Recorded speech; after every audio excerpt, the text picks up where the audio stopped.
What's up, everyone, and welcome back to another episode of Homebrew Subaru. Don't worry, I will not be working on this taxi in this video.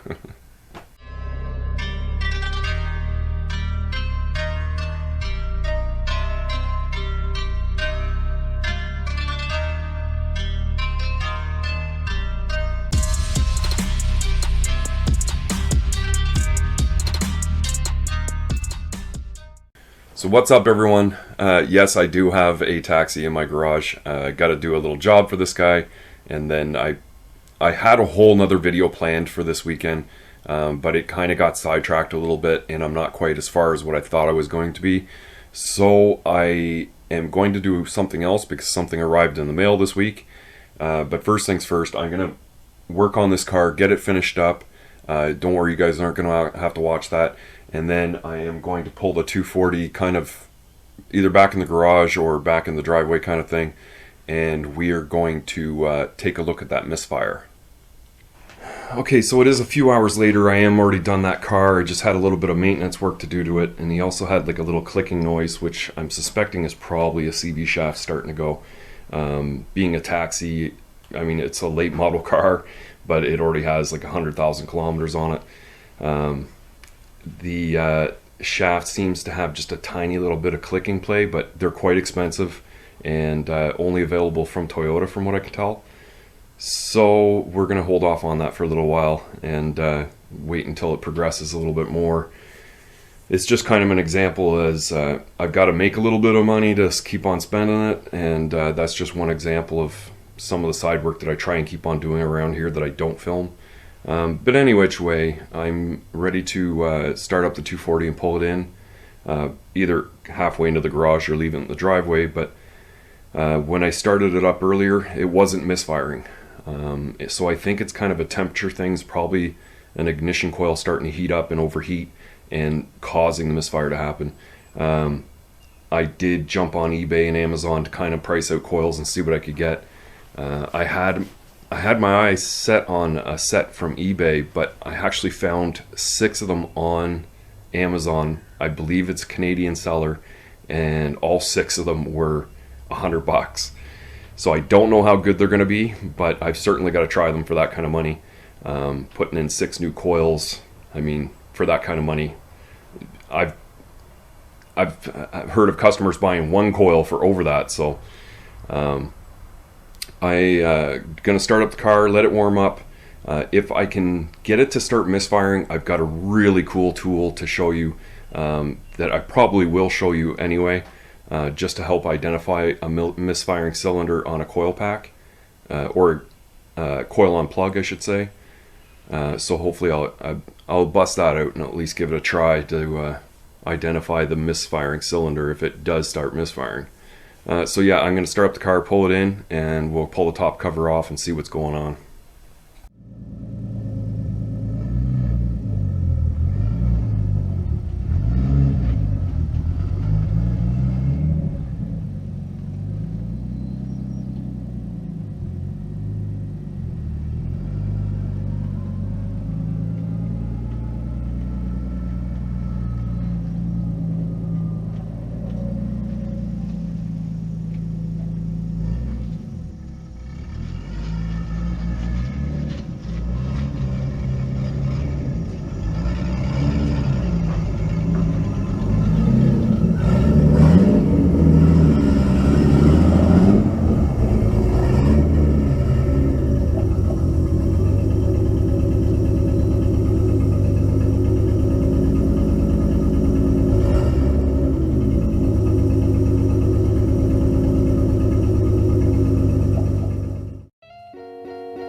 Okay, so I've got the hood completely out of the way and the ignition cover off.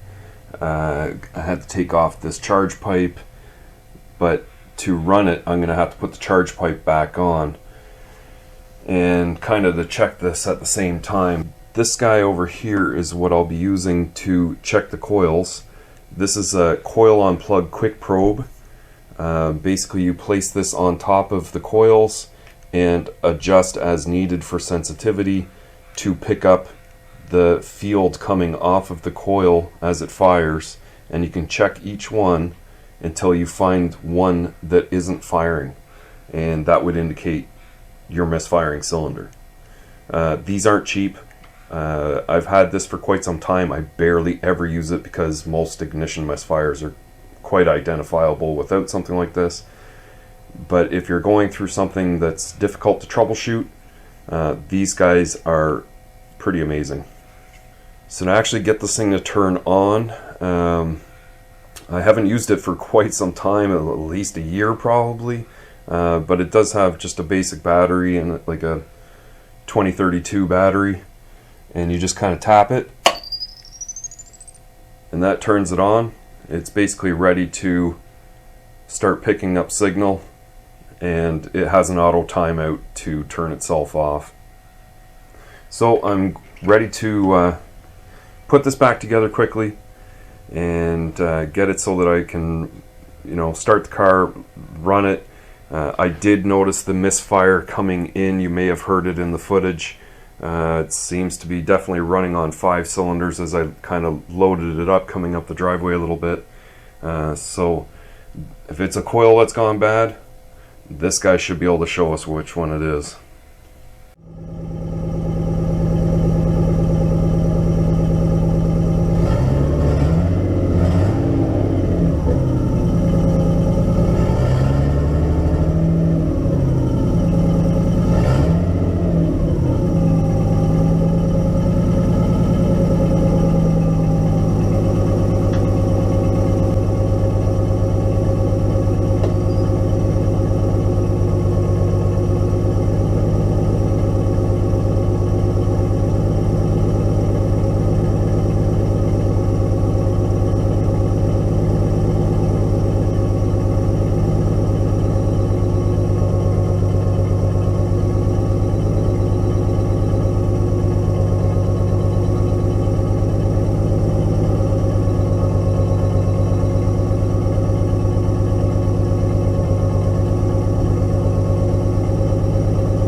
So I do hope that the camera was able to pick that up, because it kind of took me by surprise when I first laid it on number 1 cylinder and I started to adjust the sensitivity all the way to full, and I wasn't getting a reading. I was like, okay, and I moved right to number 2 and it picked up the signal right away, and I went to 3, 4, 5, and 6. They're all firing. I went back to number 1. Number 1 cylinder is definitely a bad coil.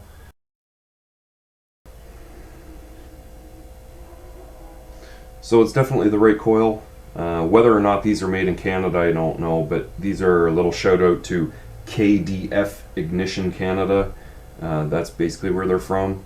Really good looking coil, red in color. I think they're actually listed as a performance coil, but they're probably not. They're probably just a replacement coil.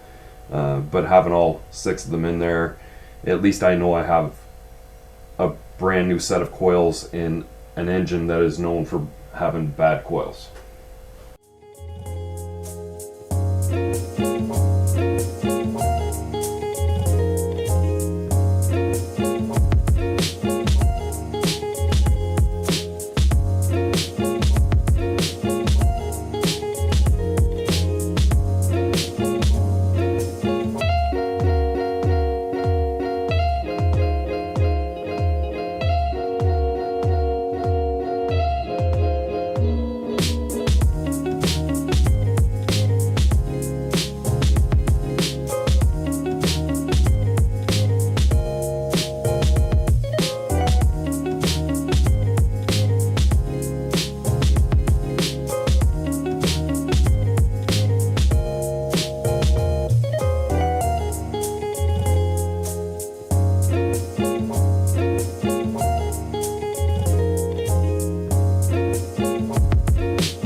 So I've got everything back together. I just decided I would put even the cover back on and put the module back on the cover because I don't expect to have an issue like with the connector. I felt them all click on, and I know I've got everything bolted in place properly. Charge pipes back on, and there's the one ground, well, the ground wire down by the coils. You've got to make sure you have that one on, and another ground wire that's directly right on the module that you want to get.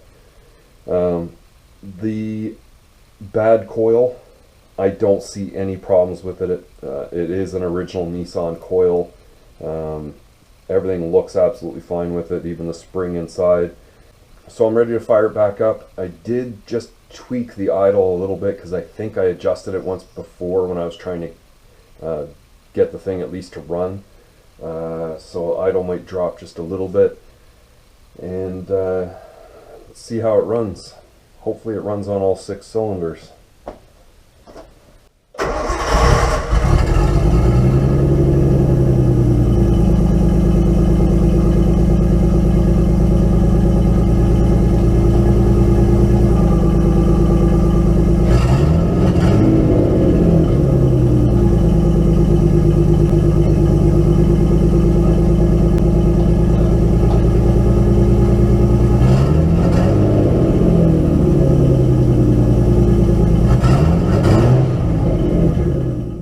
So, yeah, it still misfires. So I'm going to have to take the cover back off and try and see what's going on with it. So to be perfectly honest, I definitely wasn't expecting that to happen. This has kind of turned out to be a fail. I put coils in when I probably had 6 good coils. I've gone ahead and removed the cover, put everything back together so I could run it. I took my probe again, checked all of the cylinders. It was number 1 that was misfiring again. So we've got a new spark plug, a new coil, and no firing from the coil. So I start to think, well, there's no signal. So I did go ahead and ohm out all the wiring from the coil to the transistor, and from the transistor all the way to the ECU. All the wiring checked out.